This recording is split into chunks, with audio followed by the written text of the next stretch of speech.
Yashodanandana Braja Jana Ranjana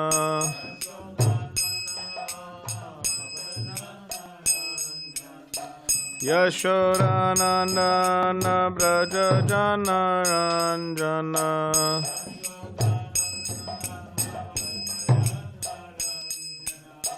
Yamuna Tiravanachari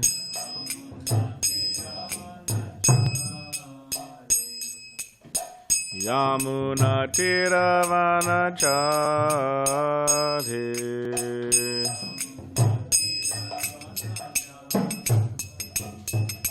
Jaya Radha Madhava Kunja Bihari Gopijana Vallabha Girivaradari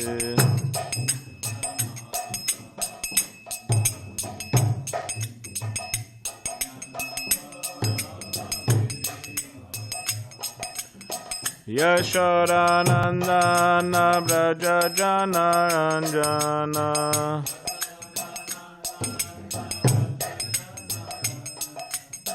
Yamuna Tiravanachari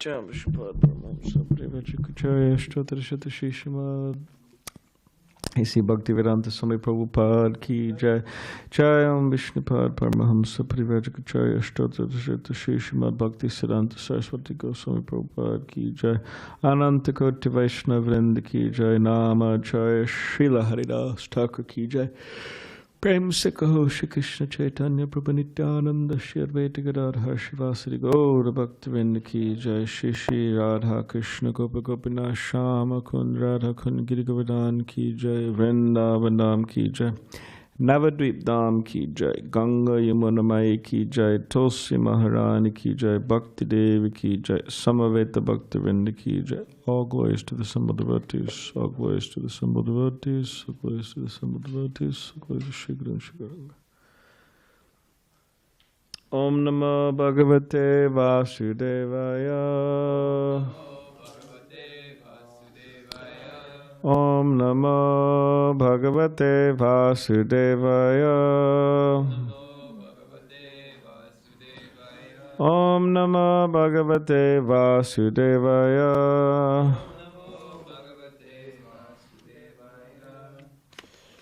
Eighth Canto, Withdrawal of the Cosmic Creations. Chapter 20, Bali Maharaj renders the universe. Text 15.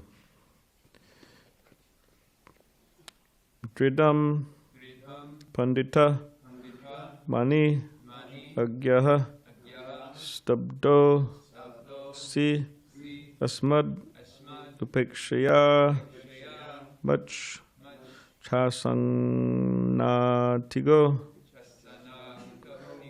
Yas Tvam Achirad Brashyase Shyaha Didham Pandita Manyagya Stabdosyasmad Upekshaya Machchasangnatiko Yastvam Achirad Brashyase Shyaha Didham Pandita Manyagya Stabdosyasmad Upekshaya Machchasanatigo Yastvam Chirad Prashyase Shyaha Dridham Pandita Manyagya Stabdosyasmad Upekshaya Machchasanatigo Yastvam Chirad Prashyase Shyaha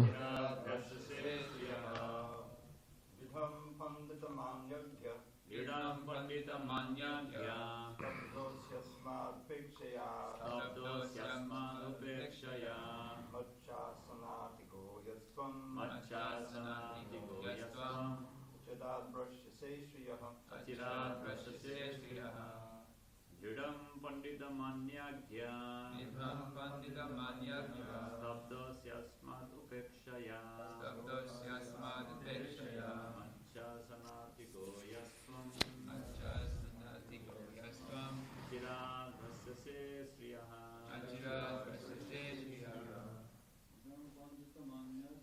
Idam pandita manyagya Sabdasyasmad upekshaya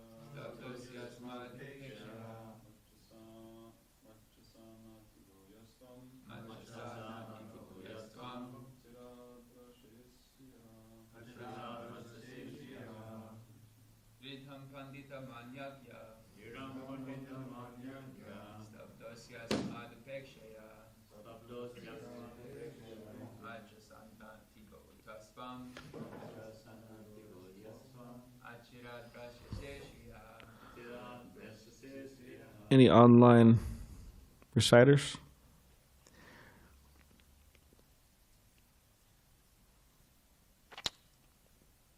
Okay, word by word. Dridam, so firmly convinced or fixed in your decision. Pandita Mani, considering yourself very learned. Agyaha, at the same time foolish. Stabdaha, impudent. Asi, you have become. Asmat, of us. Upekshaya, by disregarding. Matshasana atigaha, surpassing the jurisdiction of my administration. Yaha, such a person as you. Tvam, yourself. Achirat, very soon. Prashyase, will fall down. Shriya, from all opulence. Translation. Although you have no knowledge, you have become a so-called learned person, and therefore you dare to be so impudent as to disobey my order. Because of disobeying me, you shall very soon be bereft of all your opulence. Purport. Srila Vishwanath Chakravarti Thakur says that Bali Maharaj was not Pandita Mani, or one who falsely assumes himself learned. Rather, he was Pandita Manyagyaha, one who is so learned that all of the learned persons worship him. And because he was so learned, he could disobey the order of his so-called spiritual master. He had no fear of any condition of material existence. Anyone cared for by Lord Vishnu does not need to care about anyone else. Thus Bali Maharaj could never be bereft of all opulences.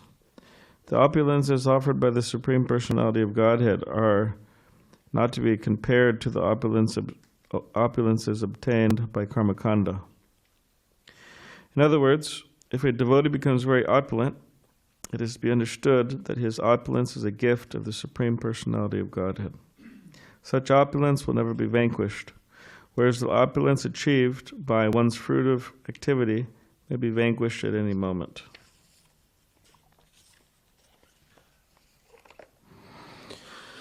Om Jnanati Varandasya Karanjan Shalakaya Chakshudan Vadatamena Tasmai Shri Gurave Namaha Makam Garivachalam Bhangam Nandate Gadam Yakapatamaham Bande Shri Gurundin Taranam Pancha Kapatri Bishcha Kripa Sindhubevacha Patitanam Bhavani Bhyo Vaishnavi Bhyo Namaha Jai Shri Krishna Chaitanya Prabhupada Shri Advaita Gadadhara Shivasadi Gaur Bhaktivinoda Hare Krishna Krishna Krishna Hare Hare Hare Rama Rama Rama Hare Hare. Once again, I'll read the translation. Although you have no knowledge, you have become a so-called learned person, and therefore you dare to be so impotent as to disobey my order. Because of disobeying me, you shall very soon be bereft of all your opulence.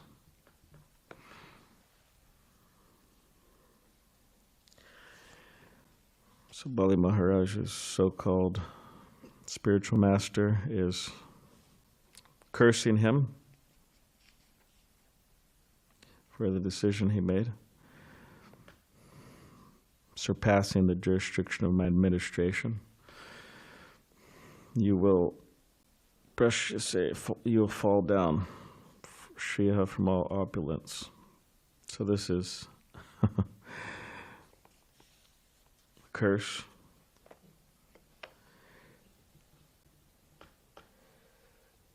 And as it's been stated many times, really he was the one lamenting because he'll be out of his position. He'll be out of his position and no longer paid.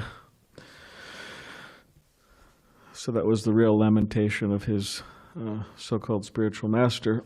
So if we look throughout the Srimad Bhagavatam, can anyone think of some examples of Krishna awarding devotees material opulence?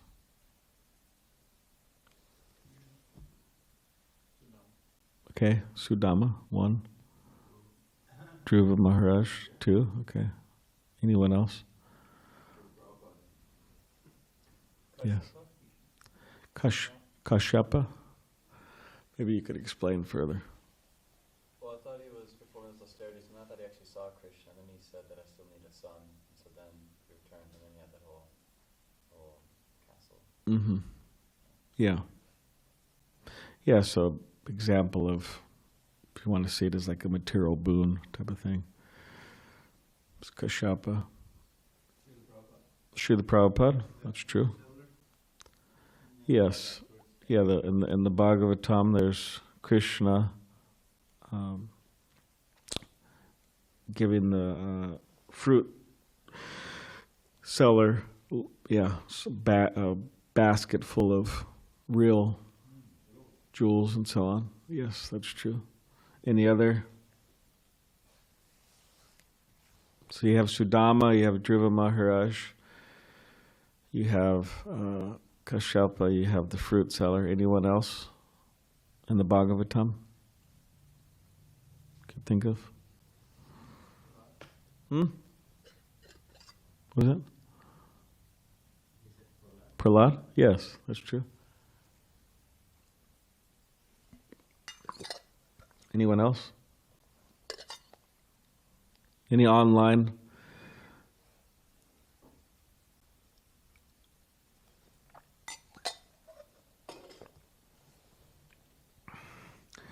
So yeah, we see some examples in the Bhagavatam of devotees who really didn't have interest in these things.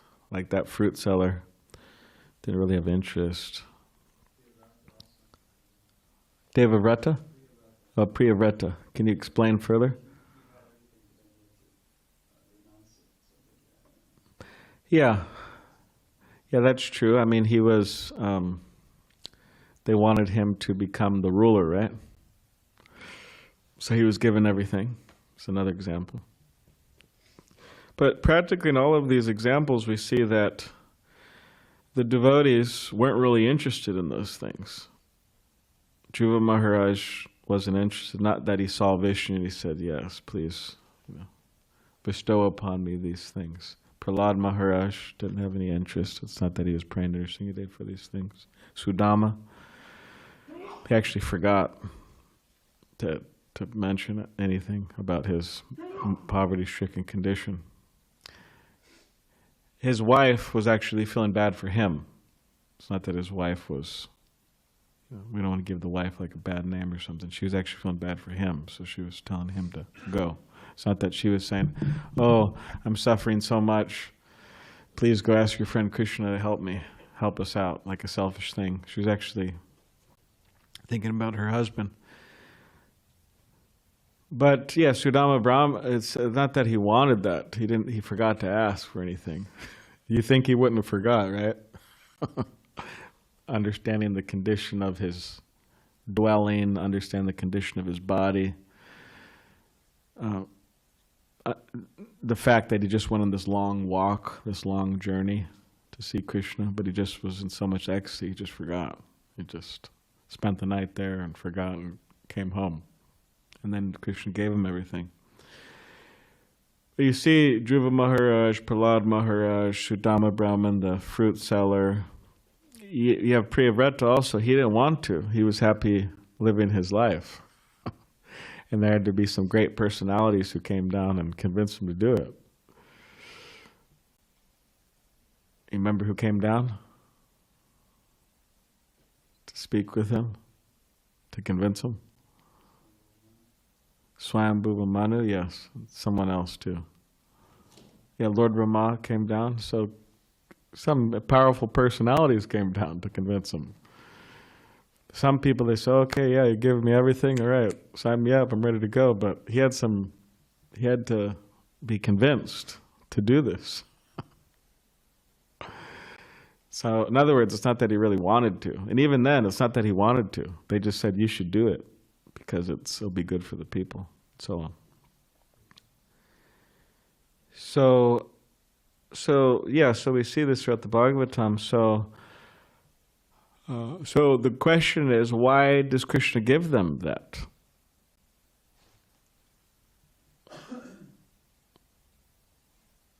They're not wanting it, so why is Krishna giving it to them? What do you think? Anybody have?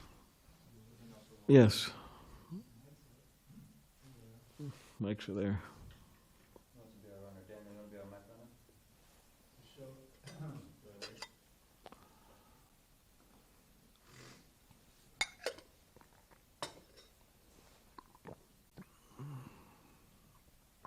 Oh, first the question is,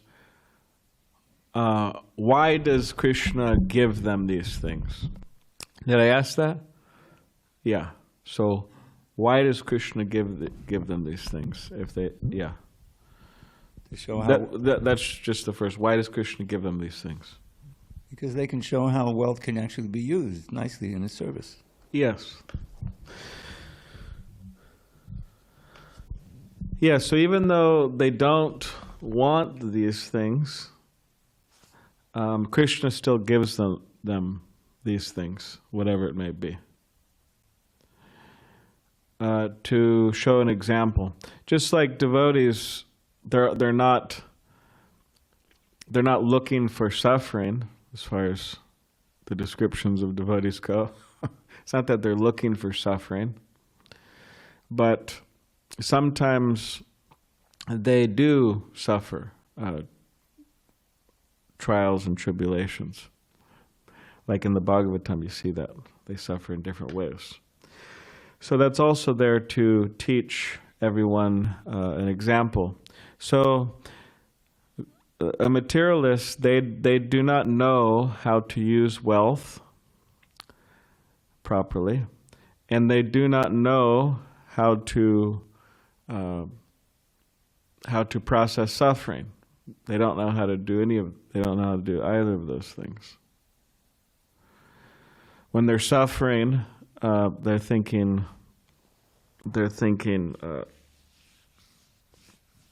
God definitely doesn't exist, or I hate God, why is he doing this to me, or so on, so forth. It's confirmation.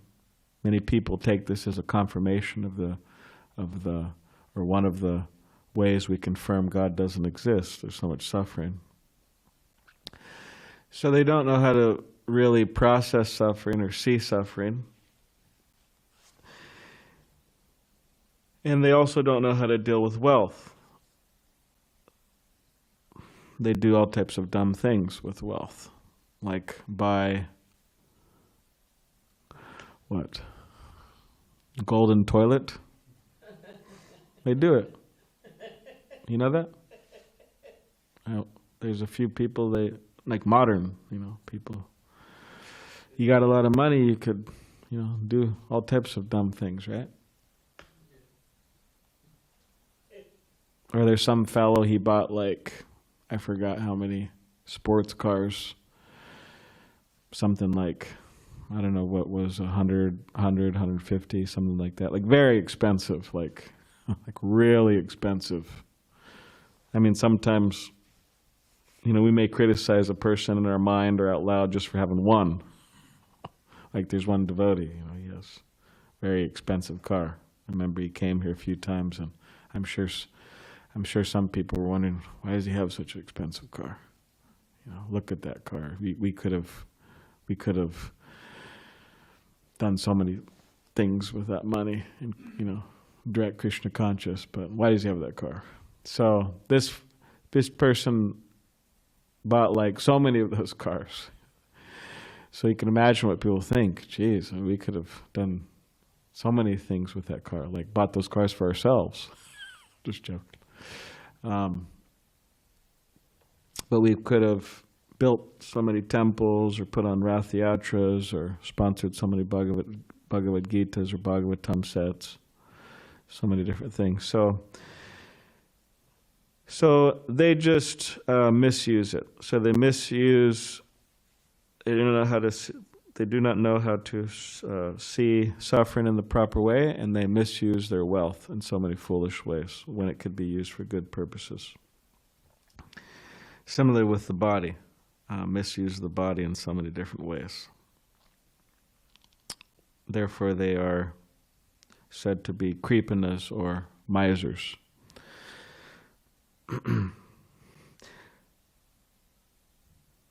So we have examples of Prahlad Maharaj, Dhruva Maharaj,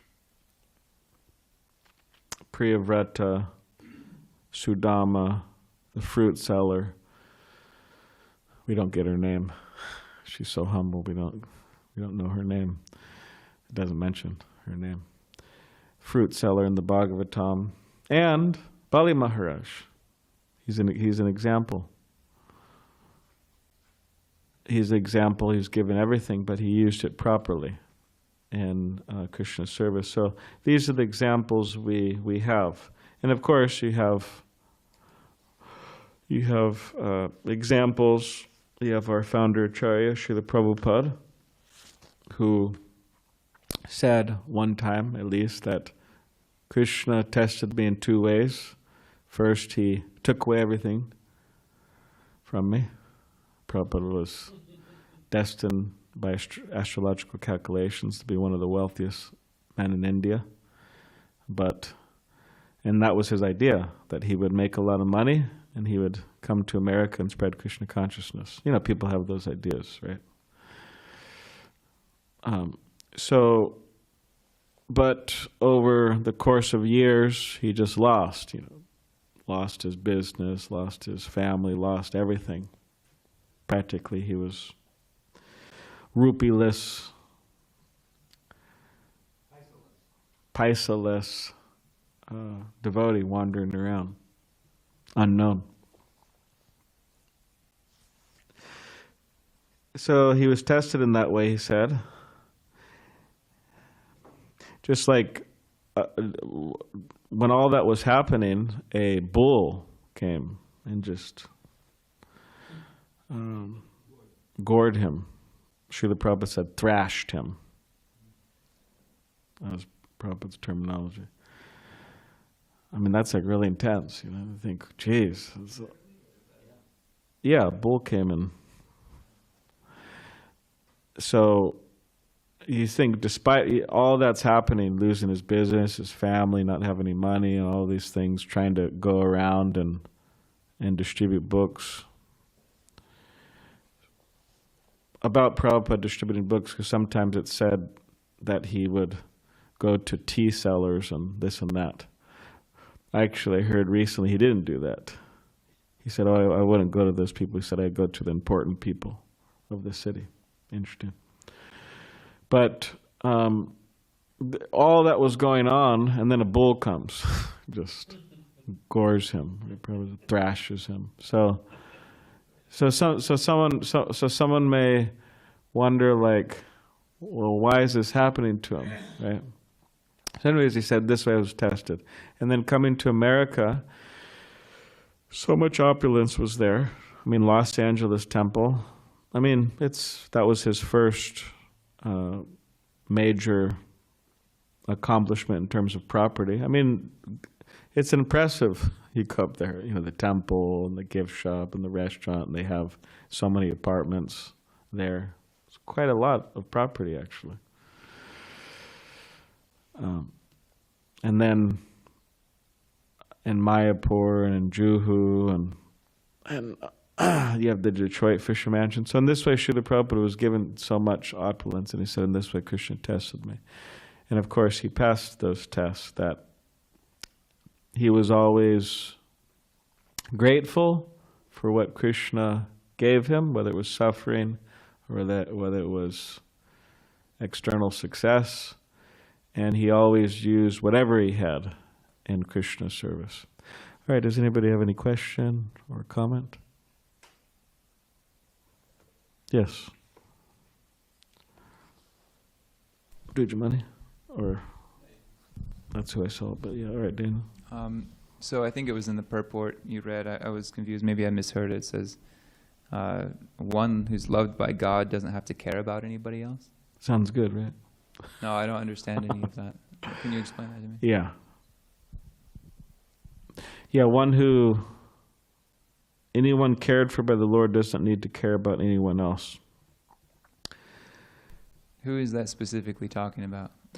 Well, it means that someone who fully surrenders to Krishna, they do not have any more debts to anyone else. Generally, we have debts. We have debts to our parents. We have debts to our ancestors and so on. There's all these debts that we have. But if one surrenders to Krishna fully, then they are debtless. They're not obliged to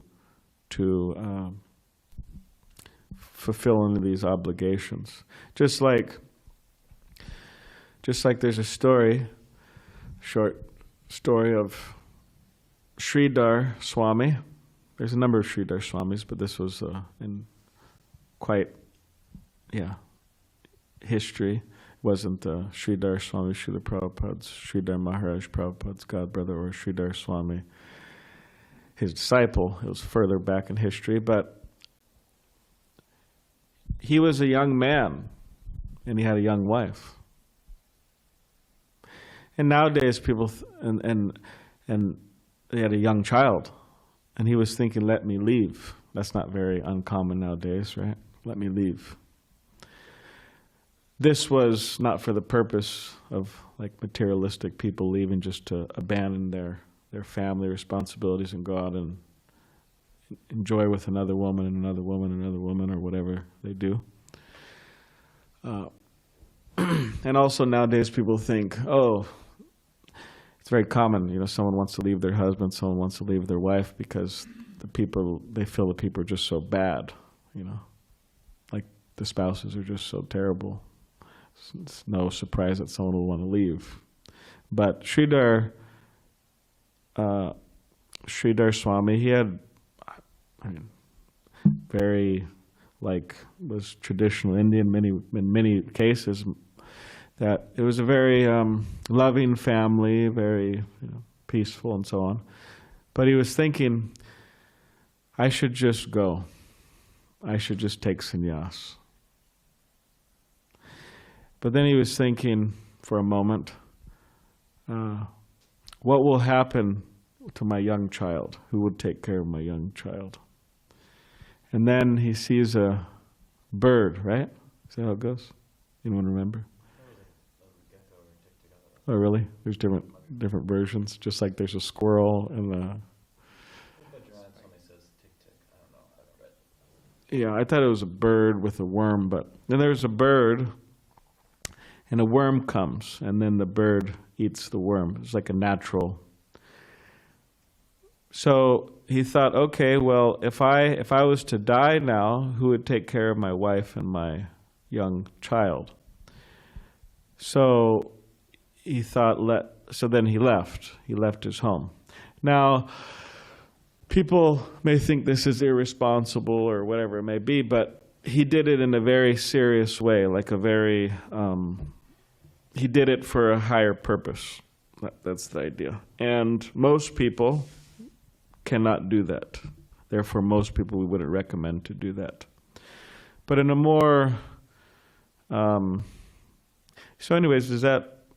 So it's saying people who are cared for as in completely dependent, cared for by the Lord. You don't need to. Yeah, like fully surrendered. Because I've heard that before, like you have no obligation to anybody but Krishna. Yes. Yeah. Yes. Okay.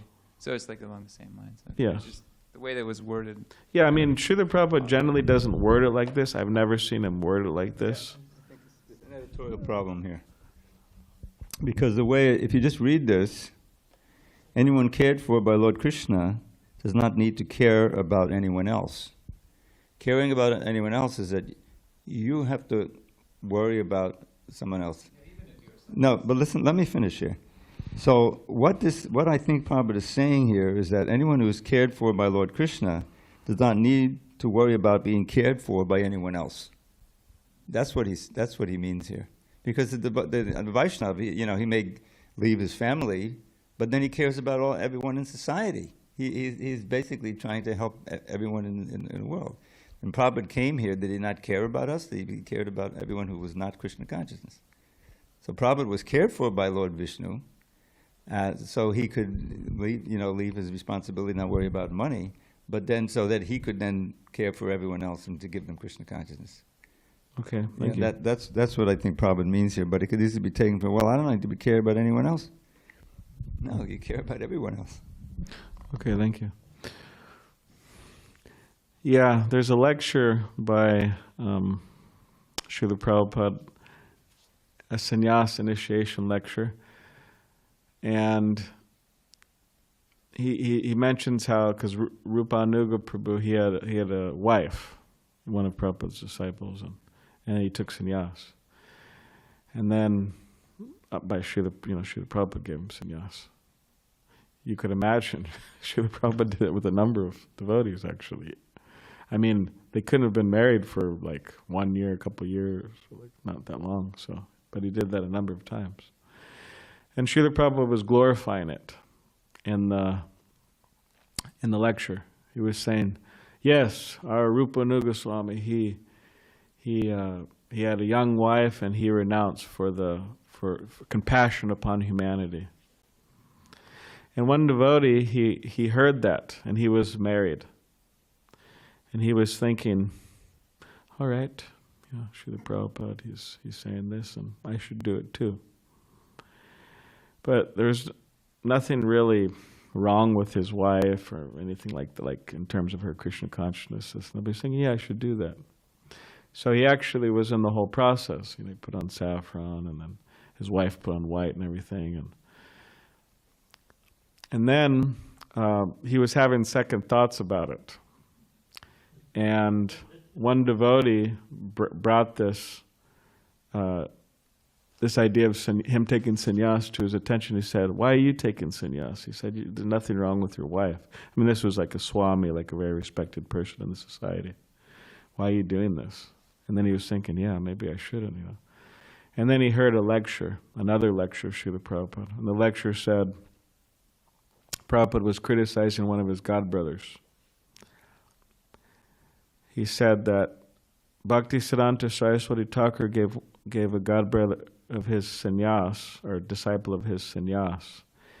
And he said after the ceremony, the sannyasi was embracing his son and he was crying. And they were both crying. And Bhaktisiddhanta Saraswati Thakur was criticizing this, or Srila Prabhupada was criticizing this. And he was saying, if you're going to think that who will take care of my family, all of this, he said, you're not fit to take sannyas. You shouldn't do that. And then this devotee hearing this lecture, he said, okay, because he was thinking, what will happen to my wife? How will she? So he just didn't do it. And he's been happily married ever since. Same wife, very Krishna conscious. So depending on the situation, it could go. Yeah.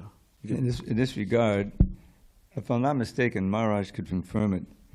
There's now a rule, in ISKCON, that if you want to take sannyas, you have to figure out a way in which your wife can maintain. you know. Yes, that's And true. I remember Kadamba Kanana, he was married, you know, at first, and then he was in Vrindavan as the president. He got shot and survived that, you know, it was the whole thing. So he was ready to take, and he said that he never had to think about business so much, because, you know, if you're living in the temple and you have a responsible position, then it's understood that you'll be maintained as a family member. You know, Bhadran Raya Maharaj was married when I came here. Well, no, he wasn't married at that point, but he had been, and he was maintained by the temple. But if you're going to take sannyas, then then the wife will just be on the burden of the temple and with the kid, you know, like that. Yeah. So he said, I never had to think about business as much as when I wanted to take sannyas, because I had to set up some kind of business that she would, you know, then be benefited from. So Yeah. this is interesting. Yeah, it was another issue in the 80s and in ISKCON that a lot of devotees were taking sannyas, and then this sannyasi, who in the story I just told was telling this other person, why do you want to take sannyas, you know? And he was making that point that so many of you people, so many of you are, you know, trying to do that, but then you're just like, anyways. Yes, Money, you had...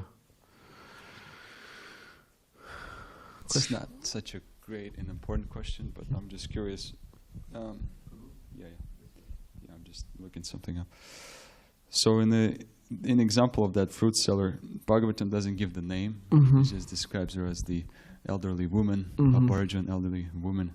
So I'm wondering if one of the most important part of Srimad Bhagavatam is the description of the dynasty, and there's so many names, especially when it comes to, you know, a king, description of a king, or, you know, the lineage of Lord Rama and Krishna. The 12th canto also describes the future dynasties, Mm-hmm. and things like that. So I'm just looking at this. How is it that Srimad Bhagavatam doesn't mention the name of a fruit seller, since we are personalist and we have so much love or description of different dynasties? So if you have any comments on that, that'd be interesting to know. Well, also, we don't hear the name of Srimati Radharani directly, or any of the cowherd girls. You hear it like Vishaka or anyone, you know, Lalit or anyone. You hear names of cowherd boys, but you don't hear the names of the cowherd girls and so on. Does anybody have any thoughts on that? But the acharyas describe the names, though. Right? Yeah, the Charyas, but I'm saying in the Bhagavatam itself, and the text itself, you don't hear the names. They're not there. I mean, it said that it's with very confidential things, you don't disclose them. That's there. I don't know where it's coming from, but you hear devotees say, and we could look it up, that Shukadev Goswami, while reciting the Srimad Bhagavatam, okay, if he was to mention the name of Srimati Radharani, it would have maybe held things up, you know, in terms of his ecstasy. You know, would have. Make a note about the fruit seller. Yes. Gopal Champu is a wonderful book in which Jiva Goswami he expands on all the Leela. And I remember reading about this fruit seller that, you know, when she got, you know, she saw that there were jewels in the basket, and she went home, and she wasn't, you know, she was just distracted by the jewels. She wanted to go back and find Krishna again and give him more fruit. She completely lost interest in the jewels. But it just, you know, shows the other dynamics of going around in these pastimes. Also, I don't have time now to do it, but maybe when Kartik comes, there's a whole expansion of that Kartik, you know, what Krishna's mood is. Because logically speaking, you know, Nanda Maharaj, remember they all came when the big cracking of that sound of the trees coming down. And to them it looked like a miracle that not only wasn't Krishna hurt, but none of the other boys around there were hurt by the falling trees. So, and then, you know, Nanda Maharaj, he took, you know, he untied Krishna from the mortar and everything, and he, who did this?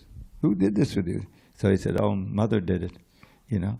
And what was Mother doing then? She was at home, she heard what happened, and she was completely mortified, you know. So there's this whole dynamic of where Krishna's playing into Nanda Maharaj's mood and saying, I'm not going to go see mother anymore. So then who are you going to play with? I'll play with you, father, and what about the milk? You want to drink the breast milk? No, I'll be satisfied with calf milk. And finally, Nanda Maharaj realized what's happening. He said, oh boy, he's getting averse to Mother Yasoda. So I'm going to go beat her before she did. And said, no. So he ran to his mother and he embraced her. Anyway, that's fascinating. If you're interested, I can give you the Gopal Champa. Yeah, I mean, like, in terms of confidentiality of the gopis' names and so on, even Srimati Radharani, like, publicly Chaitanya Mahaprabhu would not discuss, just privately with Ramananda Roy and others. Srila Prabhupada following the same standard, he wouldn't publicly discuss these things, like, openly. Srimati Radharani. So that's there. There are some things like that. But in terms of this particular fruit seller, I don't know why she would be in that category of like so confidential that her name's not mentioned in that way, or there's some type of secretive, whatever, confidential. Not sure. All right. Any online?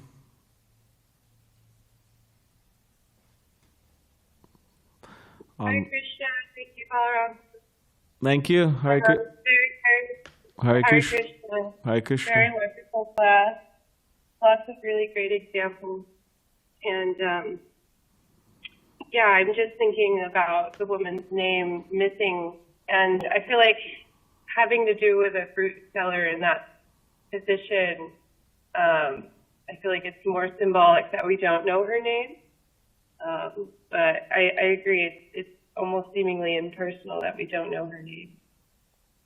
Yeah. Really, really lovely class. Thank you. I mean, just about in terms of things being anonymous, you have devotees in the Chaitanya Charitamrita who say, don't mention me there, like anything about my history or anything like that. You also have the Padyavali, which Rupa Goswami's Srivadar Prabhu says, nectar file.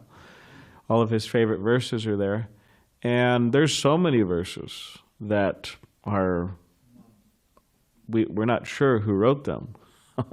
So there are some things like that. All right. Jai. Granth Srimad Bhagavatam ki jai. Shri Prabhu.